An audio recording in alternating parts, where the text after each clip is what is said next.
L'activité de la pêche, quelle que soit la forme sous laquelle elle est exercée aujourd'hui au Bénin, bat de l'aile et vous le savez.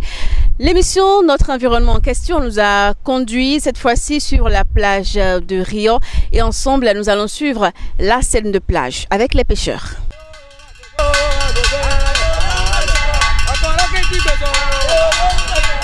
C'est parti pour durer au moins 5 heures de temps. On lance les filets dans la mer et on se met en groupe pour tirer les cordes jusqu'à ce que les poissons se retrouvent sur les côtes.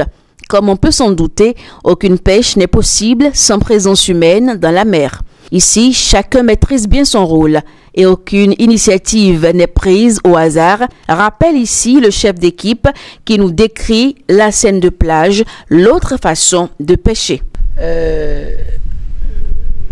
La pêche, scène de plage, c'est depuis la côte qu'on arrange tout ça là. Parce qu'on met le filet dans la barque et on jette ça très tôt le matin. On se met sur la mer très tôt le matin et on lance. Donc après avoir lancé, on se met, parce qu'il y a deux côtés de la... Il y a deux côtés qui se situent au niveau de du filet. Donc côté ouest et est. Donc nous divisons en deux parties. Donc il y a une partie de l'autre côté, une partie de l'autre également. Et vous voyez la scène de plage, il y a le filet, la corde, les plombs, flotteurs, tout ça là. Donc ceux qui sont dans la mer là, eux ils attachent le filet contre la côte.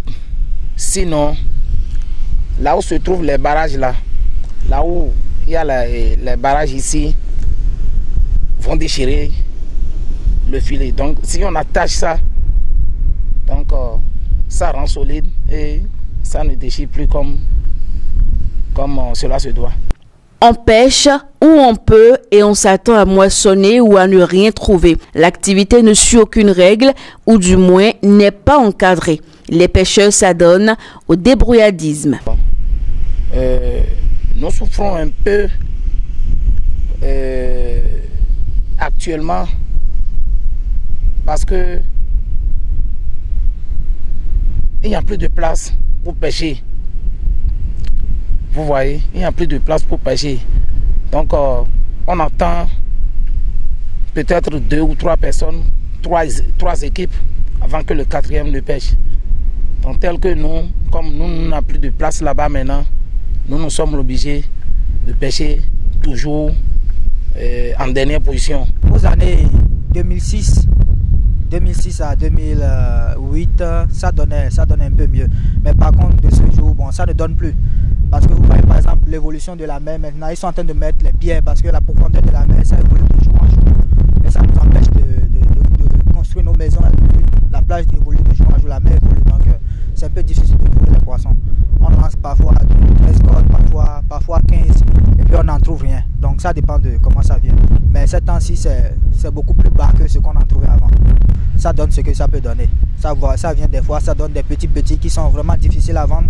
Mais on n'a pas le choix, on conçoit. Parfois ça vient, parfois ça ne veut pas. Donc on est déjà habitué. Et on voit des grands poissons dedans, les bars, tout ça là. Mais ça grandit. Il faut avoir la chance, c'est tout.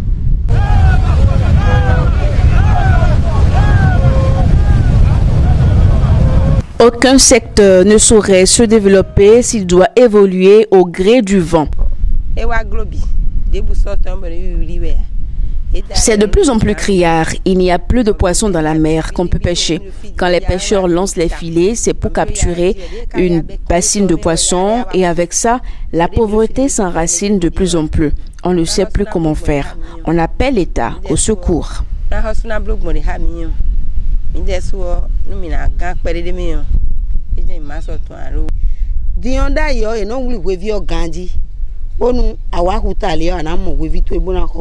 Avant, quand tu venais à la plage faire des achats, tu trouves de poissons en quantité. Mais aujourd'hui, ce n'est plus le cas. Tu tournes en rond et tu n'as pas grand-chose.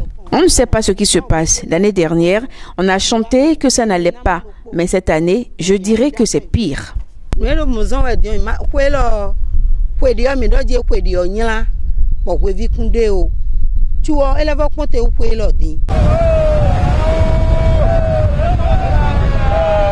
La production de la pêche est en forte baisse ces dernières années et les conséquences sont visibles dans les assiettes. Il est important de penser à la planification pour le développement et à la contribution à la sécurité alimentaire.